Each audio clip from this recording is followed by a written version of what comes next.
first South Caucasus Forum took place in Baku, a city of amazing beauty that has preserved its old architecture in harmony with its modern. An impressive gathering of more than 300 foreign experts, high-ranking officials, former heads of state and government, and scholars discussed the region's economic situation and hopes for the future.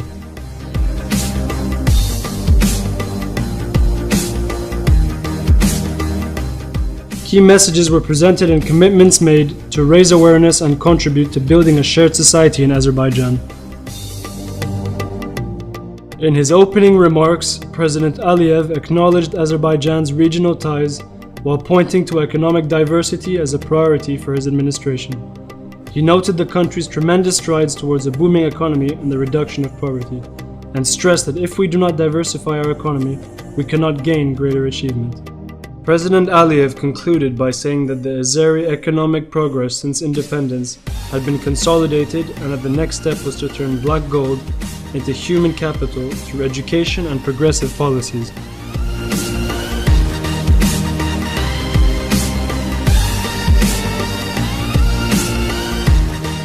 Topics under discussion during the two-day conference included regional integration and cooperation, as well as the protection of women's rights, religious freedoms, and human trafficking.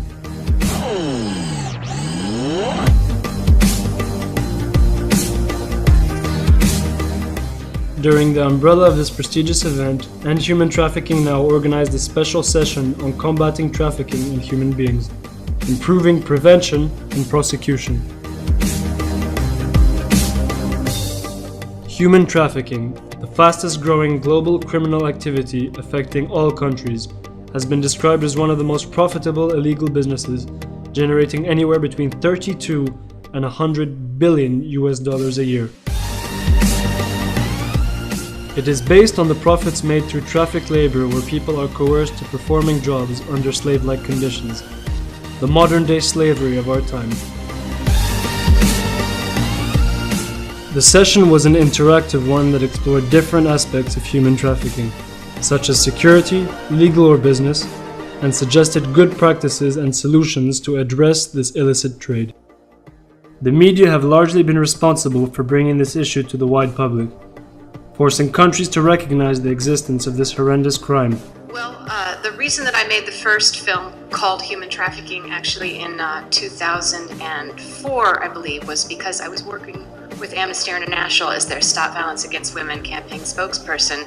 But I was shocked, I think like everyone else, that slavery is alive and well, and you know, having grown up in a country which prided itself in the Emancipation Proclamation of our President Lincoln, and I actually participated in an event with Jean at the Lincoln Cottage on the anniversary of the Emancipation Proclamation in the United States, the proclamation that President Lincoln made to end slavery in our country. The fact that it's thriving now in an illicit form rather than the legal chattel slavery of the past is just simply unacceptable and incomprehensible, and especially that it does such damage to children worldwide. As a mother, is so egregious, so horrendous. Once I made the film Human Trafficking, I began to meet with victims and survivors of human trafficking, and that really revolutionized my life, because I go around with the United Nations Office on Drugs and Crime to various countries and meet with NGOs and victims and survivors and advocates. And when you meet a child who's 7 years old, who was brought to a brothel by relatives at the age of 3 and dropped off to work there full-time until she was rescued at age 7, doing acts that she could only term as incorrectos. She was so little she couldn't even say what she was doing.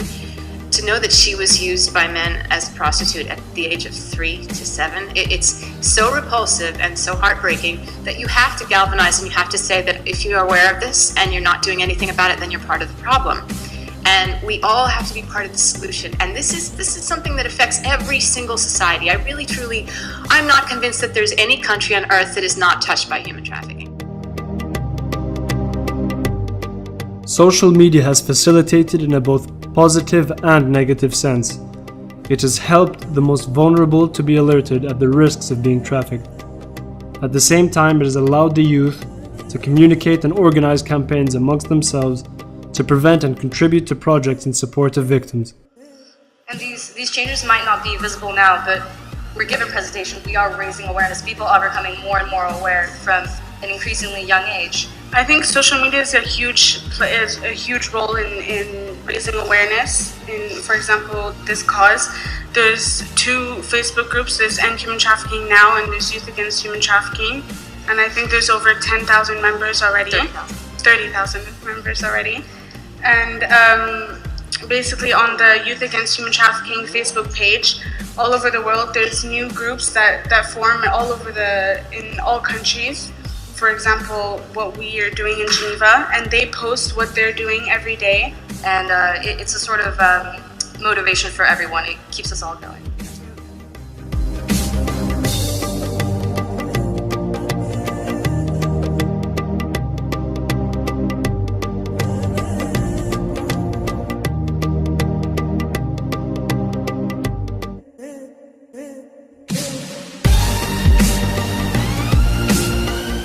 But the most promising approach is the involvement of the business community. Businesses bring their leadership qualities to help contribute to the elimination of this terrible violation of human rights. First of all, I'm thrilled to be here, and I'm really happy to see all of you here. It's very important because you are the key to the future.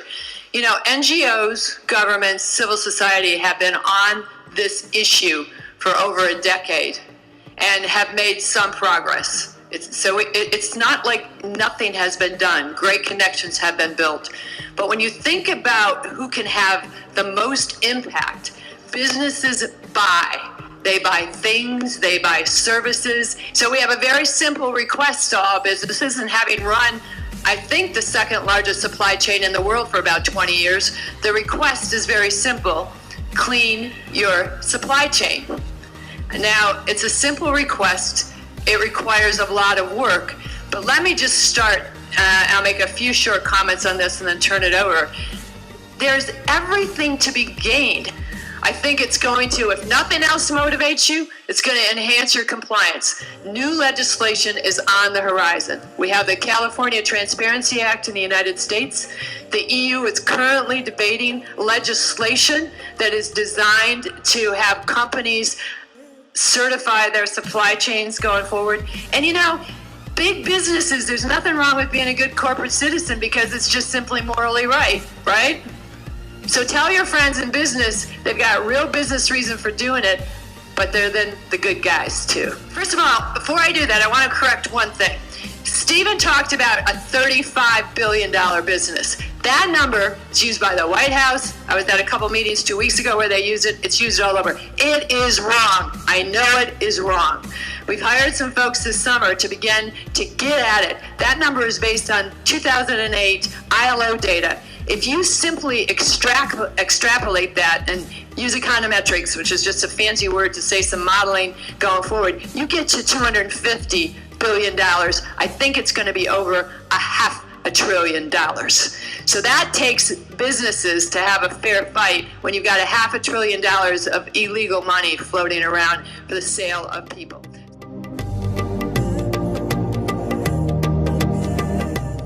The role of government cannot be emphasized enough for the enactment of laws, prosecution of criminals, and ensuring an environment that protects and defends all citizens. An effective security sector is vital within and between countries, since human trafficking knows no borders. Baku underscored the importance of all stakeholders to join hands and commit themselves to combat human trafficking in all countries. Global action is the only hope for a better future.